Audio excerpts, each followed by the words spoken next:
It's been how long you're in Canada? So it's been more than 5 years now. So in Ontario, I've been practicing law for 2 years now. I've worked with KPMG and all these big 4 organizations. You belong to an army family, right? All my grandparents and my father, they've all served in our forces. I always wanted to become a lawyer just to, serve the people and give them what they deserve, provide them with justice, and then represent them in the courts of law. I felt that is a thing that, I always wanted to do. If you talk about me, I learned a lot. Maybe what I learned for like 30 years was not equal to those 2 years. So it made me more humble. It made me more calm. Especially in this environment that we are in, the high interest rates, and then, people are not able to afford their mortgages.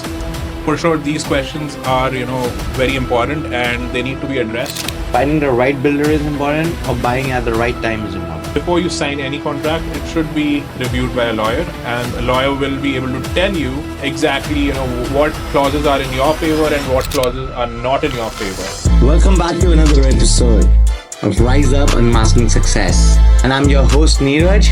Today we are doing something special.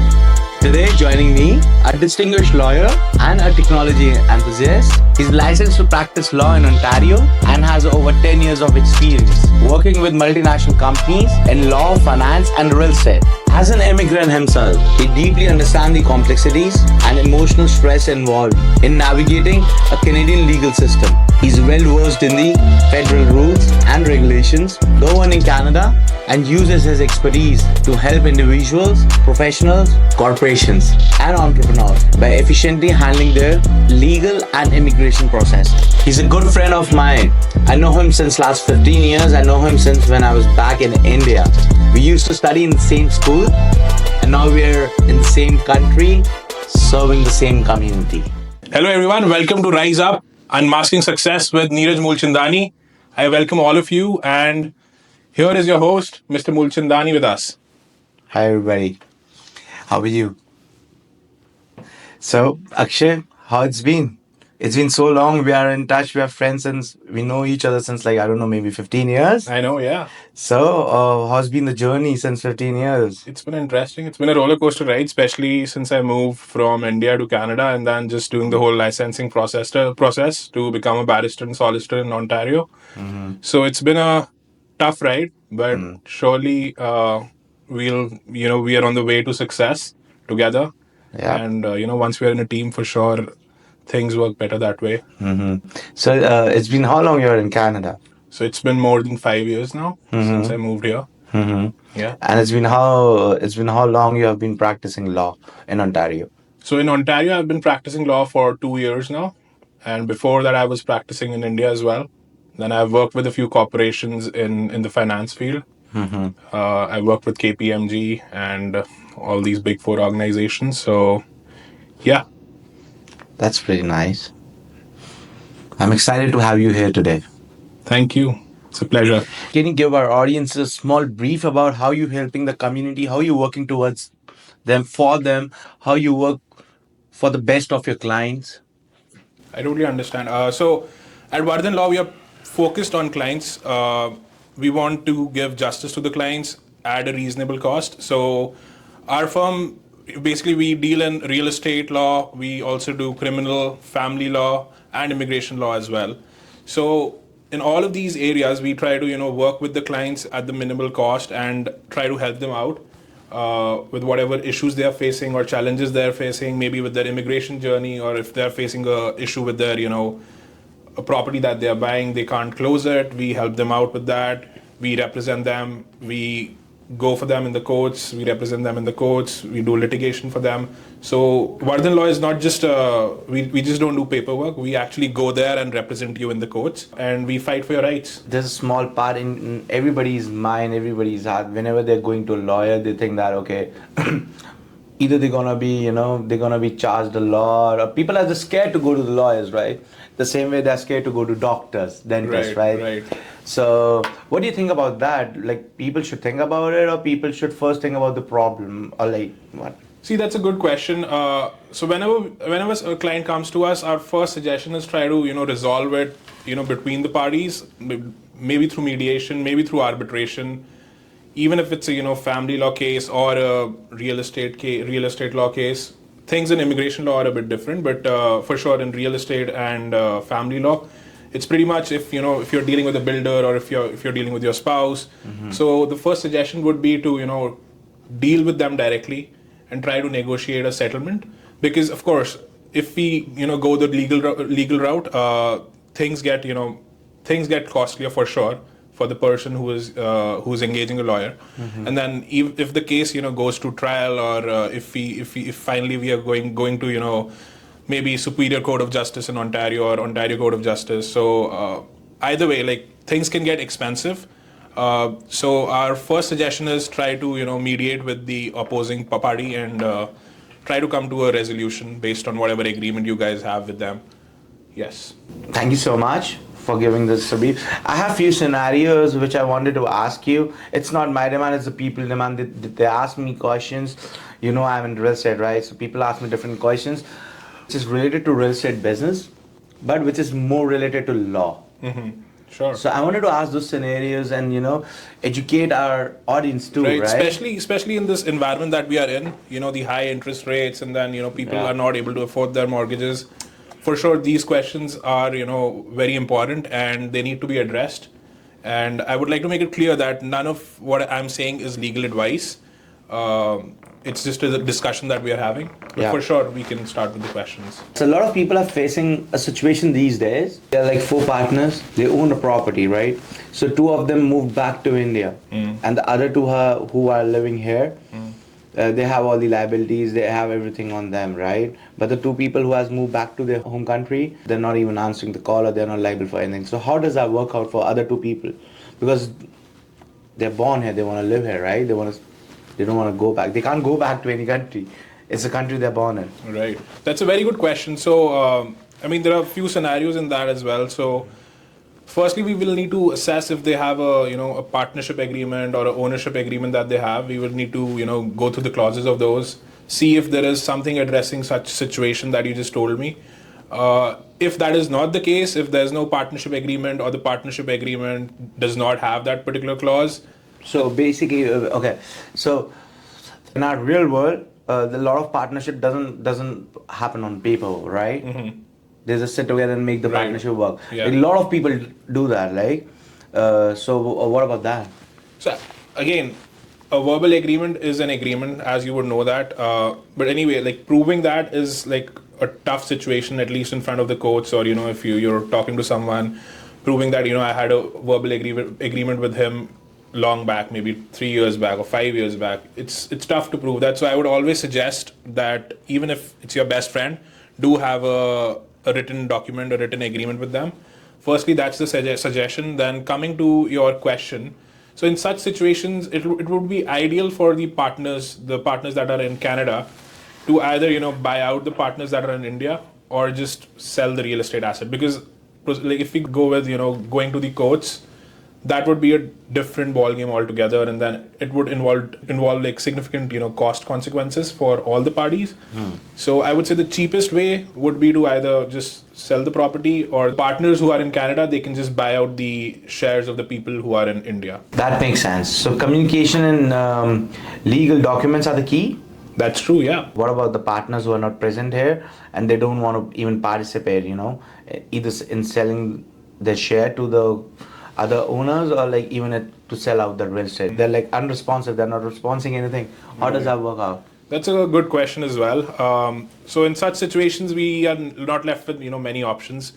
We would need to file an application with the Superior Court of Justice in Ontario, and basically we would request the court to sell the property or partition the property based on the Partitions Act. That's the only solution that the partners in Canada would have at that time. Nice. That was insightful. That was amazing. Thank you so much. It's been a trend of pre-construction, right? You have seen that very well.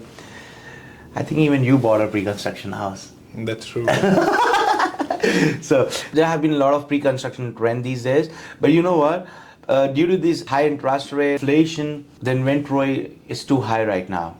If you see the numbers, it's unimaginable. It's like shocking, right? Right. And there are like a lot of projects coming out right now too, right? So a lot of people have booked pre-construction, but they're not getting that appraisal, they're not getting that value appraised. Now, when they were booking it, they were told that you have to pay 20% down payment, and they have arranged a 20% down payment according to that situation. But now when they come near to the closing, they have been told that, oh, the appraisal is 10% less than what they were expecting. And now they have to put 30%, but they're not in a situation to put extra 10% down. Right. How does all these things work out? Like, if they don't want to buy that unit, if they want to like give it back to the builder, how does that work out? Yeah, in such situations, I would suggest the first suggestion that I made in the starting of the podcast was that first go and try to negotiate with the builder. Tell the builder actually that this is my situation. I had arranged these many funds, and then this is what is happening. Most of the builders, are understanding. Maybe some of them are not. It really depends with which builder are you dealing with. But the first suggestion would be to go and negotiate with the builder and ask them, if they can do anything in the property price, or if they can, help you with the financing or in any way. But they are selling like 600 units in a building, or like 600 detached houses at once. If they'll be like talking to one client and listening to one client about all this, they will have to listen to other 600 too. How does that work out? So, I mean, with that question, we're assuming all the 600 people are, getting an appraisal which they cannot afford, or maybe the 10%, the additional 10% they won't be able to afford, and they won't be able to pay that. But anyhow, I mean, there are some builders who are responsive. So, like, if you're dealing with condos, and if you're dealing with maybe 600 or X number of clients, which the builder can't handle, then maybe the builder might be unresponsive. And then if the builder is unresponsive, the only solution in that case is to go and find different ways of financing the property, maybe through secondary lending or a private lender. But yeah, you would need to figure out a way to close the property that way. What if the builder is unresponsive about the negotiations?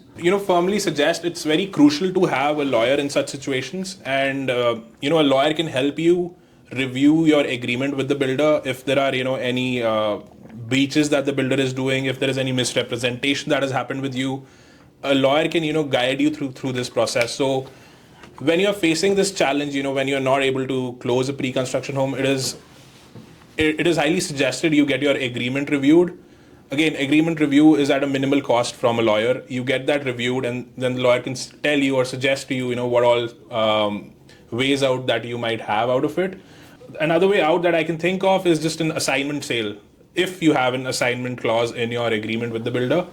But in such situations, there are not many ways to get out of it, because you have signed something with the builder on the paper for an X amount. If you litigate it, again, the litigation cost would be significant, and it'll outweigh whatever money that you save from the property, or you might as well be better off just paying the property instead of going the litigation route in such cases. So it's better to negotiate, or get your agreement reviewed from a lawyer as well. So you're saying that it's like both ways, right? Even they have promised to the builder that they're going to buy the property at the X amount, right? Correct, exactly. So it's an agreement that you have signed with the builder, that you'll be purchasing the property at X amount. So you are bound by that agreement, and the builder is bound by that agreement as well. So there might be some conditions in that agreement that might work in your favor. Hence, it's very important that you show that agreement to a lawyer. Nice. That was insightful. Nice. Thank you so much. So, as we discussed, even you bought a pre-construction house, I remember. Yes. Right? So, how was your experience with the pre-construction? Like, was it good? Was it like, how was it?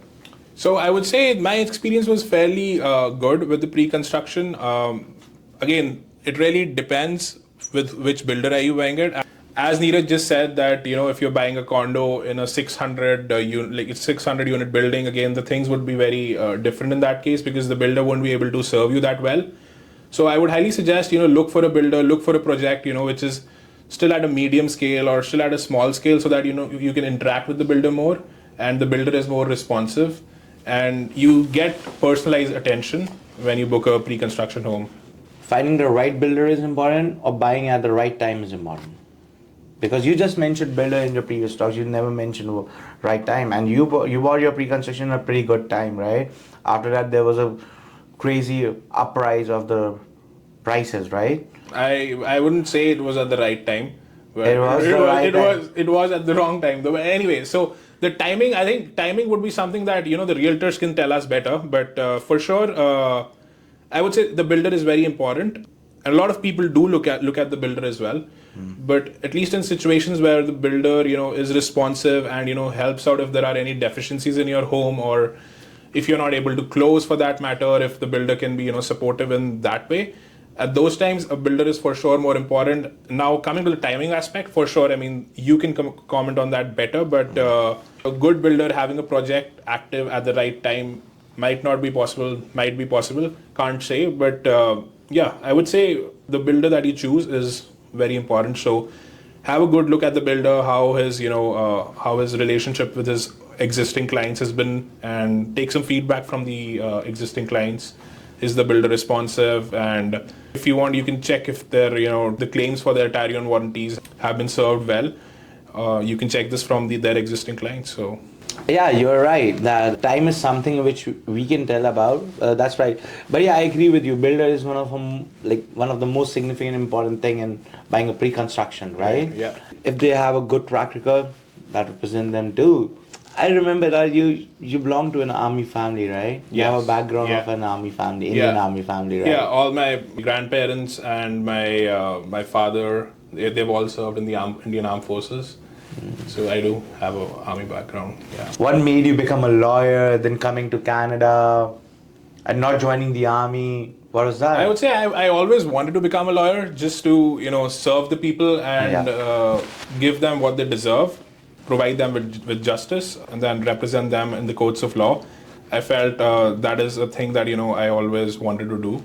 And moving to Canada for that matter, I mean, it's just better opportunities over here, and then a better quality of life for sure, I guess. So Akshay, you must have heard of a lot of reverse immigration. Lot of people are going back to their country from where they came. I don't know whether that's right or wrong. What do you think about that? Okay, so it's a very good question. So I would like to start with one of the quotes that I remember from Jack Ma. So it goes like this: "Today is difficult. Tomorrow will be more difficult. But day after tomorrow will be beautiful. But most people die tomorrow evening." Wow. Yeah. So I think that explains the whole situation. I would firmly suggest whoever is coming to Canada, whoever has a dream of immigrating to Canada, even if you come on a work permit, if you come on a study permit, if you come on a PR, I would firmly suggest before moving back to your home country, try to get, at least a permanent residency in Canada or a Canadian passport, so that once you go back to India, you still have the option open. If you ever want to come back, or if your children want to come back, you always have the option to come back. So, what do you think about that? I heard a lot of people saying, "Oh, we'll go back to our country. It was much better. The house, our parents had a house there. Our parents have cars there. They serve food to us. They have no expenses, right? Yeah. And here they do everything on their own, and they have every expenses. Right. And they take this as a hardship, right? Which is, it's not a hardship, right? It's a way to success, right? You always have a staircase to reach something high. Right. You cannot just drop at the high point. You have to go from base to the top point, right? Right. I'm not judging anybody, but personally, if you haven't given even 5 years to this country, or like 6 years to this country, and you're expecting something out of it, I think the mistake is in you. Right. As I quoted Jack Ma there is light at the end of the tunnel. I wouldn't say the process is easy. There are difficulties there, but again, we have to face them. I would say as a team, try to network as much and try to make friends and interact with the community, with the local community especially, so that you get to learn more about the country that you're in, and also respect the local culture. But I would for sure say that do not give up. There is light at the end of the day, and you can for sure find opportunities if you're looking at the right places. And of course, the timing matters too, like in real estate, it always does. So just don't give up. Everybody gone through the same process. Everybody had a breakthrough, Sometimes it feels like, oh, fuck that shit, I want to go back, or like something like that. But how did you handle all of those? I handled it pretty well. What about you? When you tell me first, then I'm going to tell you about mine. So sometimes, the situation might be not in your favor, or, it might be unfair to you. So you need to persevere through them. You need to face the situation head on instead of avoiding them like some people do. So I would say face the situation head on and just deal with whatever the issue is or whatever that you're facing with. And what is your experience with Neeraj? I can't compare it with anybody, but for me it was hard. But yeah, you always have to go through those hurdles. You always have to go through, all of these things that makes you win, I guess. Right? So yeah, it was a great experience. You know what? I learned a lot of things in those moments. Like, if you talk about me, I learned a lot. Maybe what I learned for like 30 years was not equal to those 2 years. Right. Yeah. So it made me more humble. It made me more calm. Earlier, I used to, take actions without thinking or without proper planning, we can say. But now I'm all strategic. Like, I do nothing without planning. So those 2 years was a lesson for me. For sure. I mean, planning is very important, but I would say something that is more important than planning is action. Yeah. So once you make the Consistency, action. Consistency, action. That's correct. Yeah. Yeah. Consistent actions. Because when I was here, in those times, you know what? Like, in this world, people are not good enough to even tell you to go through that process. You meet hundred of people, you meet thousands of people. There will be nobody coming up to you and telling you, brother, you're gonna win. You're gonna win. Just take actions. Nobody gonna say that to you. Right. Or like anybody. Yeah. They're always like, oh, you're missing home. I think you should go back. I think you should meet your parents. You should go back. Why do you want to go back and meet your parents? Why can't you be successful here and just call them over yeah, here? that's a great thought. I for sure resonate with that, and then I would firmly suggest just cut off with the people who demotivate you. Yeah. Because again, you're here all alone, and you need to bear a lot of other things instead of just listening to some negativity. Motivation costs you money. Yeah. Demotivation is free. Yeah, that's very true. Yeah.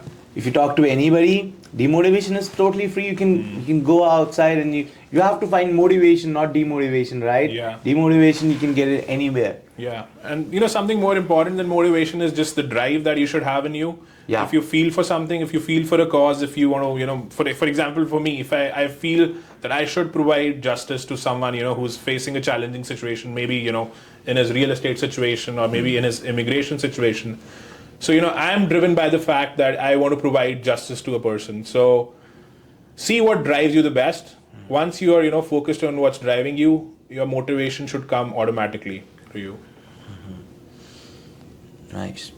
So Neeraj, I have a few questions for you. You have questions for me? Yes, considering your extensive experience in the real estate market, what do you think about the interest rates? When do you think, they would stabilize or be more favorable towards the buyers or someone, a first-time home buyer for that matter? Because a lot of people have been waiting to, get into the market. So when do you think would the right time come? You just mentioned that some people are waiting to buy real estate. For them, the right time will never come. The first right time to buy real estate was yesterday. And the best right time to buy real estate is today. Okay. Why people are worried about the interest rate? If interest rate come down, eventually the property value gonna go up. If you're a strategic buyer, if you're an investor, if you're a first-time home buyer, buy right now. Don't worry about the interest rate. I know interest rate is high, but eventually if the interest rate comes down, the property value gonna go up. It's no rocket science. It's right in front of you. Like, anybody who genuinely wants to buy a house, be a first-time home buyer or a regular investor, you know what? Like the big sharks, they're buying right now. They're gonna sell it that time. Interesting. So buying is today, selling will be tomorrow. And which cities would you suggest to? Don't ask me that question because I'm all motivated towards Oakville. I love Oakville. I have a deep connection with Oakville, with people living in Oakville. I love that community, right? I love the schools there. I love the people there. I love the diverse community there. I go door knocking every day. I meet people every day there, and the people are like, wow, they're amazing. I'm not discriminating it, or I'm not, comparing it to any other city in the GTA. But personally, if you talk to me, my heart belongs in Oakville.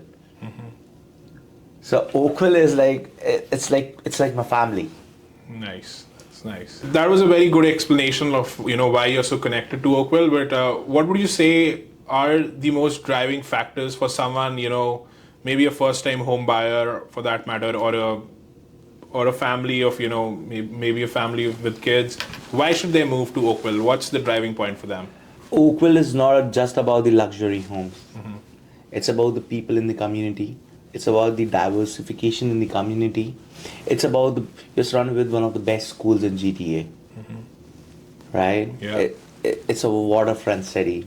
It's so beautiful to go for a walk with your wife and children, with your family. It's amazing.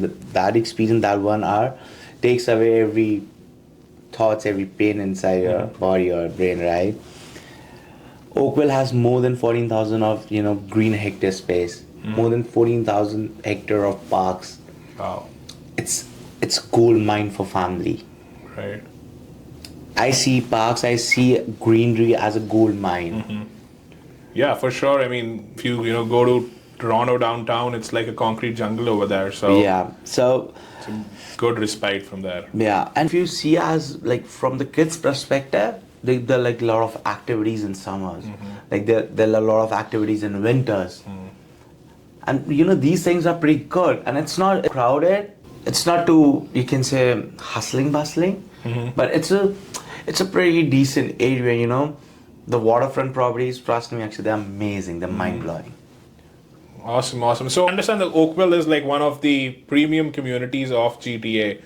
So for a first-time home buyer, like things are tough for them, right? I mean, they've just come to the country. They've been here for 2-3 years. They want to move to Oakville. What would you say the best option to move to, like for a starter property? What kind of property would it be, especially in Oakville? That's a great question. So Oakville is introducing a lot of new construction projects, pre-constructions, and they have pretty good market in reselling. They have a pretty good market in reselling too. And when you talk about Oakville, people think, oh, it's too expensive. Oh, no, it's not. It's as similar as prices are. You're looking out somewhere. You have gone from 500,000 to $2 million. Wow. The same way in Oakville, you have a townhouse from upper 700,000 to $2 million. Okay. So you have the same options there, Right. but you need the right person who can take you to those options, Right. who can guide you through the whole process, and who can show you that yes, you can buy in Oakville. Right. Instead of just being scared of Oakville, no, it's too costly. Right. No, it is a little bit costly, but it comes with services too. It comes with a better community too. It comes with a clean community too. It comes with a low crime rate too. Right. It comes with a lot of activities for your family too. Okay. So from what I understand, you need the right person to take you to the right place so that things can still come in your budget, and then you're at the correct location as well, right? Everybody has a different definition for a right person. In my eyes, the right person would be somebody who's not worried about his own commission, but worried about negotiating for their own clients. Right. So it's like fighting for justice. Again, you're just representing the client there, right? So we both are in a similar boat, right? Yeah. We have to do justice with both the parties too, right? We cannot be biased, right? We cannot just favor our client. We have to be we cannot be biased on the table, right? What do you think about that? Yeah, that's a good point. I mean, we both are working for our clients, be it the legal field or the realtors. We represent our clients. Their best interest is our paramount concern. So for sure, what you're saying, I resonate with that. What legal structure can an investor use to protect their investment? What do you think?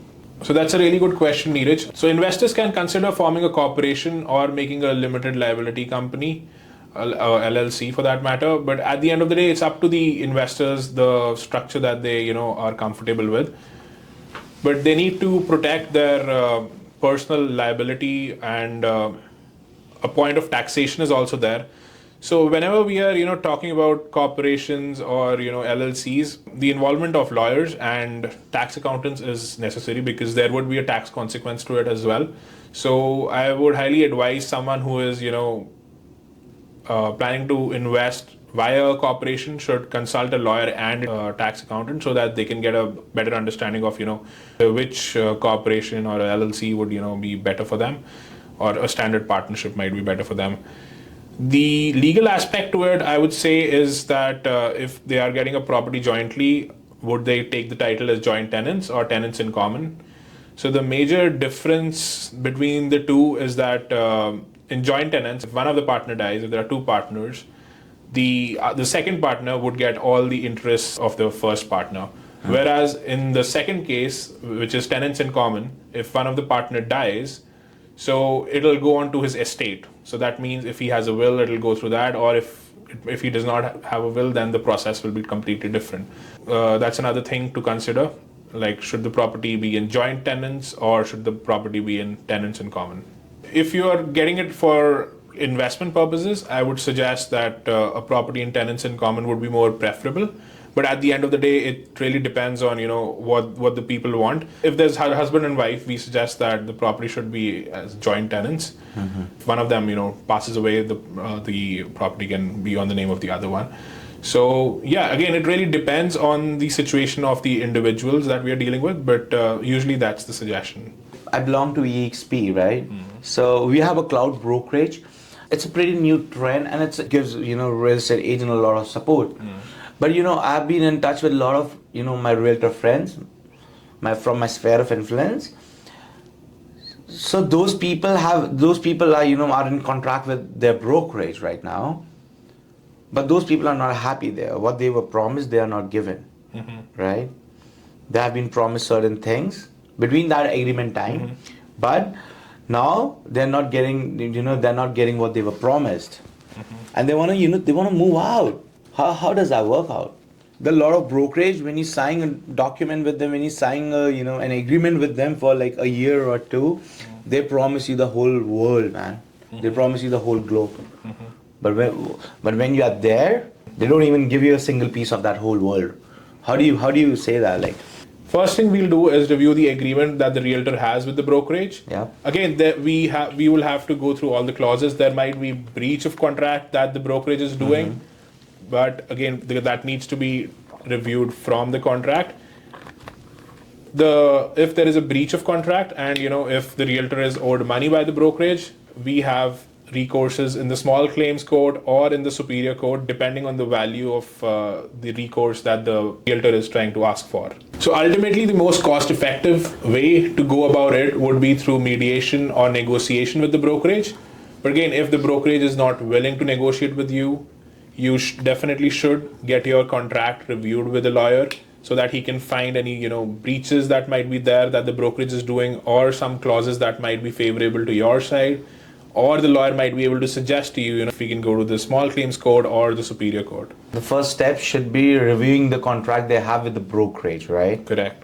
See, that's the case with almost everything. The discussion that we have had today, you would see that Everything starts from contract. and then Because you are in place with it. You're already in a promising contract. Exactly, And the other person is breaching it. That's why you're talking about it, right? Correct, But you cannot breach it. Yeah, that's true. So all the situations that we have been in today, or we have been discussing today, have been in some way related to a breach of contract, or the other party not fulfilling what they were actually. But why? Well, like most of the people, why they're in breach of contract, it's just because they were not told the right story when they were getting into the contract.